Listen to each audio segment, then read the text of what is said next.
Selangor kita menang bersama dan kita dapat lihat kesan daripada fasa-fasa ataupun pengenalan fasa-fasa untuk PKP ini di mana mereka yang berada di dalam fasa 2 mengalami sedikit sebanyak kelonggaran terkini Pulau Pinang.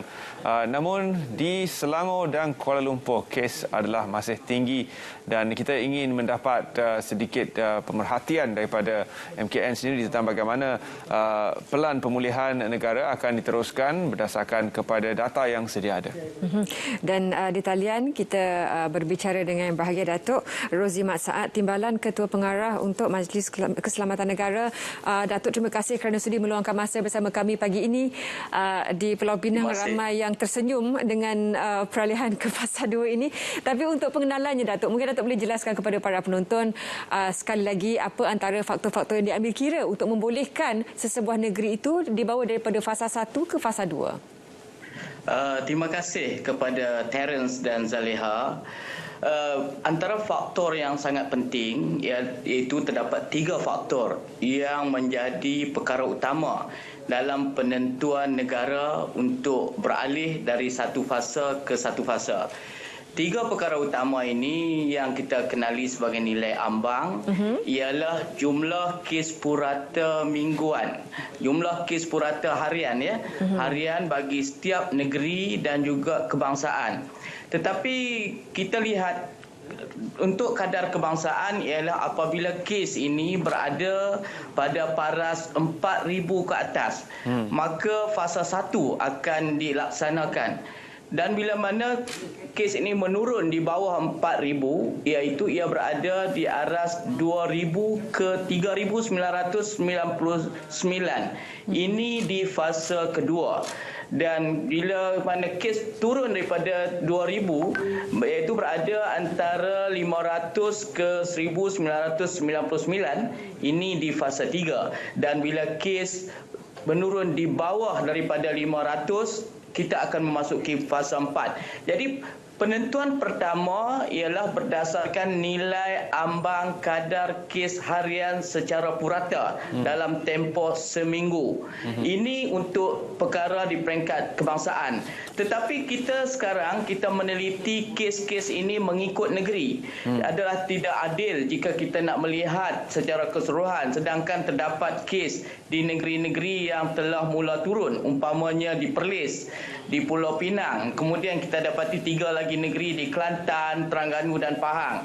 Jadi dalam kes negeri ini kita mengambil formula, iaitu kita mengambil berdasarkan kadaran 4,000 untuk nasional tadi, kita dapatkan kadaran negeri dan kita akan darabkan ia daripada jumlah penduduk keseluruhan negeri. Jadi yang penentuan pertama ialah kadar kes. Yang kedua iaitu berdasarkan kapasiti keupayaan perubatan atau hospital di tiap-tiap negeri itu. Kita akan nilai berdasarkan kemampuan katil atau ward di ICU dan sebagainya pada paras yang terhad, kemudian sederhana atau mencukupi. Jika ia berada di paras yang terhad, maka ia kekal di fasa 1 di negeri berkenaan. Yang penentuan yang ketiga ialah berdasarkan pencapaian atau peratus rakyat yang divaksinkan. Jika jumlah yang divaksinkan berumur 18 tahun ke atas, dia berada pada paras bawah 10%, maka fasa 1 akan dilaksanakan. Dan jika ia berada pada paras antara 10 hingga 40%, ia berada di fasa 2, dan antara 40 ke 60% di fasa 3, dan jika pencapaian vaksin itu melebihi 60%, negeri berkenaan akan memasuki fasa keempat. Jadi inilah penentuan yang kita ambil kira dalam peralihan fasa ini. Kalau kita lihat kepada kadar pemvaksinan yang semakin meningkat di dalam negara, 300,000 dos telah pun diberikan semalam, dan kita melihat trend ini adalah suatu yang memberangsangkan. Sekiranya kadar pemvaksinan meningkat, adakah bilangan kes baru juga akan tidak menjadi suatu angka yang bermakna seperti mana yang kita lihat di Singapura, di mana mereka tidak lagi melihat kepada angka kes baru itu? Pandangan daripada pihak MKN. Formula dan model yang kita pakai Ketiga-tiga nilai ambang ini masih signifikan dan harus dipatuhi untuk kita menentukan pergerakan dari fasa ke fasa. Bila mana kadar pemvaksinan ini meningkat, tetapi kadar kes juga mesti berada dalam sela yang ditetapkan bagi fasa yang berkenaan. Jadi penentuan untuk peralihan fasa itu akan tetap bergantung kepada 3 angkubah utama ini. Dia akan kita lihat secara bersekali untuk membolehkan tindakan kita lebih yakin untuk kita berubah dari satu fasa ke satu fasa yang lain. Datuk, ada juga yang masih lagi bertanyakan dalam tempoh PKP dan sekarang PKPD, kes masih tinggi di Selangor dan juga KL. Dikaitkan juga dengan apa yang Terence katakan tadi, barangkali apakah perlu dilihat juga dari segi kadar vaksinasi untuk membolehkan peralihan ini dipercepatkan? Usaha yang giat dijalankan di semua peringkat, termasuk usaha-usaha kerajaan negeri, usaha-usaha pihak berkuasa daerah melalui pejabat kesihatan daerah dan jawatankuasa pengurusan bencana daerah untuk meningkatkan kadar vaksin ini. Dan apabila kadar vaksin ini tercapai, tetapi seperti saya katakan, dia bila mana contohnya ia melebihi paras 10% bagi sesuatu negeri. Tetapi bila mana kadar keupayaan katil atau kapasiti kesihatan dan perubatan di hospital-hospital di negeri berkenaan tidak mencapai tahap berada pada tahap mencukupi atau sederhana, maka ia tetap akan kekal di fasa 1. Ini tidak boleh kita bergerak ke fasa 2. Sebab penentuan pergerakan fasa itu mestilah ketiga-tiga kriteria ini dipenuhi. Baik, apakah peranan kerajaan negeri? Kerana setiap kerajaan negeri sudah pasti mempunyai peranan yang berbeza mengikut keupayaan dan juga keperluan masyarakat setempat masing-masing. Kalau kita lihat di Sabah, mungkin perlu ada lebih banyak lagi usaha untuk mendaftarkan rakyat negeri itu bagi menerima vaksin. Sebagai contoh, apakah pandangan MKN sendiri tentang bagaimana kerajaan-kerajaan negeri boleh terus memainkan peranan dalam menyokong usaha kerajaan pusat ini? Peranan kerajaan negeri sangat signifikan dan sehingga kini alhamdulillah semua kerajaan negeri sangat positif dan menyambut baik dan bersama-sama kerajaan persekutuan dalam menjayakan agenda negara untuk memutuskan rantaian COVID ini. Dan antara usaha yang sangat penting, sebab kita tahu antara nilai ambang yang penting ialah jumlah kes. Kita mesti menurunkan jumlah kes ini, dan oleh itu usaha menggerakkan peranan masyarakat di setiap peringkat harus ditingkatkan lagi, harus dibuat dengan secara lebih agresif supaya masyarakat sentiasa melindungkan diri. Kita jaga kita ini kena diterapkan bersungguh-sungguh supaya setiap orang menjadi ejen untuk memutuskan rantaian COVID ini. Jadi bila mana kita berjaya menurunkan jumlah kes dengan melindungkan diri kita, melindung semua, satu angkubah ini telah kita capai. Dan di samping vaksin ini kita usaha untuk gerakkan semua rakyat untuk dapatkannya. InsyaAllah bila tiga-tiga nilai ambang ini dicapai, kita dapat keluar dari satu fasa ke satu fasa. Dan bila mana peralihan fasa ini, SOP-nya akan berubah. Kita akan lebih melonggarkan perkara-perkara yang menyentuh kehidupan kita mengikut fasa, dan akhirnya bila kita berada di fasa yang keempat, kehidupan kita akan menjadi lebih selesa, lebih sejahtera, di mana kita akan dapat menunaikan tanggungjawab kita kembali seperti biasa dalam keadaan yang berhati-hati ketika itu. Datuk, apa yang kita pelajari dari mula PKP dilaksanakan, bagaimana fasa itu berubah daripada dapat kelonggaran kembali kepada diperketatkan dan kembali mendapat penguasaan semula. Apakah kebarangkalian sekiranya sesebuah negeri itu beralih ke fasa kedua tetapi sekiranya meningkat kes mendadak, dibawa kembali ke fasa 1? Ya, kebarangkalian ini ada.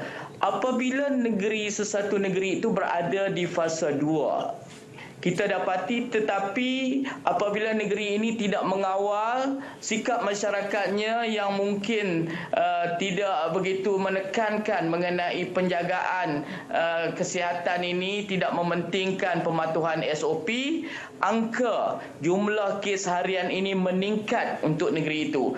Bila dia melebihi nilai ambang, maka satu nilai ambang telah tidak dipenuhi. Apabila nilai ambang tidak dipenuhi ini, negeri ini akan kembali ke fasa sebelumnya, iaitu fasa 1. Dan bila mana fasa 1, SOP yang lebih ketat akan digunapakai dan dikuatkuasakan di negeri berkenaan. Baik, kalau kita lihat kepada kelangsungan ekonomi, suatu yang menjadi tanda tanya untuk semua rakyat. Bagaimana dengan kelangsungan ekonomi bagi mereka yang sudah pun masuk ke fasa 2? Apakah yang boleh Datuk perkatakan kepada penggiat-penggiat industri dan juga pengusaha-pengusaha kecil tentang kelangsungan ekonomi di negeri-negeri yang sudah pun masuk ke fasa 2? Kita melihat SOP fasa 2 ini jelas. Umpamanya kelangsungan ekonomi di fasa 2 kita benarkan menggunting rambut, kedai-kedai gunting rambut telah dibenarkan untuk beroperasi. Maksudnya kita mula longgarkan perkara ini dari satu fasa ke satu fasa, di mana kelonggaran ini diberikan membolehkan lebih banyak aktiviti seperti mana dalam SOP akan dibenarkan. Jadi dengan itu peralihan fasa akan membawa kebaikan kepada rakyat, iaitu apabila ia memenuhi ketiga-tiga kriteria dalam nilai ambang yang saya nyatakan. Datuk, bagaimana pula bagi yang masih dalam fasa 1, kerana rakyat banyak meluahkan, barangkali MKN juga dihujani dengan pelbagai soalan daripada warga masyarakat sekiranya masuk ke suatu lokasi kedai-kedai, ialah barang-barang keperluan, misalnya ada setengah lorong yang ditutup dengan tip dan sebagainya, padahal ini berada dalam premis yang sama. Jadi masyarakat ingin meminta penjelasan MKN kenapa setengah barang dianggap sebagai keperluan juga tidak dapat dibeli walaupun ia berada dalam premis yang sama. Perkara ini adalah jelas. SOP kita, dasar kerajaan, barang-barang keperluan utama, umpamanya cermin mata, kacamata, kalau ia dijual dalam satu premis yang menjual makanan tetapi ada rak yang menjual kacamata, menjadi tanggungjawab pemilik premis itu untuk membenarkan, membolehkan benda ini dijual. Ia tidak harus ada sekatan, sebab dasar kerajaan apabila barang-barang keperluan utama ini terdapat dalam satu premis, ia boleh dibuka keseluruhan premis itu seperti mana yang dibenarkan oleh kerajaan. Seperti contohnya mentol lampu berada di satu rak dalam satu premis yang menjual kedai serbanika. Sepatutnya rak itu tidak ditutup, tidak dihalang dan barang itu boleh dijual. Dan penguatkuasa wajar meneliti perkara ini dan memahami dengan jelas perkara ini supaya penguatkuasaannya bersifat seragam dan tidak menimbulkan kesangsian atau keraguan rakyat tentang cara pelaksanaan penguatkuasaan ini. Datuk, apakah yang dikatakan dengan endemik, di mana penyakit ini ataupun virus ini bakal menjadi endemik di dalam negara kita ini, di mana kes-kes baru mungkin akan meningkat setiap hari, kes-kes asymptomatik akan juga meningkat.